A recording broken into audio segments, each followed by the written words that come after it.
கோவில் சக்கரை பொங்கல் வீட்டிலேயே சூப்பரா செய்யலாம். இந்த பொங்கலுக்கு கண்டிப்பா இந்த சக்கரை பொங்கல் ட்ரை பண்ணுங்க, ரொம்ப சூப்பரா இருக்கும். இது செய்யறதுக்கு நான் 1 கப் அளவுக்கு பச்சரிசி ஊற வச்சு எடுத்திருக்கேன். இப்போ நம்ம எந்த கப்பால அரிசி அளக்குறோமோ அதுல 5 கப் அளவுக்கு தண்ணி, 1 கப் பால் சேர்த்து நல்லா கொதிக்கவும் ஊற வச்சிருக்க பச்சரிசியை சேர்த்துக்கோங்க. இப்போ அரிசி நல்லா குலைவா வேகணும், அந்த அளவுக்கு நல்லா வெந்து நம்ம ஊற்றின தண்ணி எல்லாம் கொஞ்சம் ட்ரை ஆகவும். இப்போ ஒரு கப் அரிசி எடுத்தீங்கன்னா 2 கப் அளவுக்கு வெல்லம் சேர்த்துக்கோங்க. நான் வெல்லம் பொடிச்சு வச்சிருக்கேன், அதையும் சேர்த்துட்டு நல்லா கலந்து விடுங்க. இப்போ இதில் இனிப்பு சுவையை நல்லா கூட்டி காட்டுறதுக்காக ஒரு அரை டீஸ்பூன் அளவுக்கு உப்பு சேர்த்துக்கலாம். அப்புறம் 1 டீஸ்பூன் ஏலக்காய் தூள், 1 பிஞ்ச் அளவுக்கு பச்சை கற்பூரம் சேர்த்துக்கோங்க.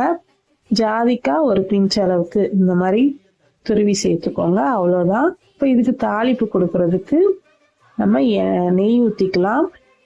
ஒரு தாளிப்பு கரண்டியில் நல்லா தாராளமாக நெய் ஊற்றிட்டு முந்திரி திராட்சை போட்டு நல்லா கோல்டன் ப்ரௌன் ஆகணும், அந்த அளவுக்கு நல்லா ஃப்ரை பண்ணி நம்ம பொங்கலில் சேர்த்துற வேண்டியது தான். நம்ம கோவில் சக்கரை பொங்கல் சூப்பராக ரெடி ஆயிடும். கண்டிப்பாக இந்த மெத்தடில் ட்ரை பண்ணி பாருங்கள், ரொம்பவே சூப்பராக இருக்கும். பிடிச்சிருந்தா லைக் பண்ணி ஷேர் பண்ணுங்கள். எல்லாருக்கும் இனிய பொங்கல் நல்வாழ்த்துக்கள்.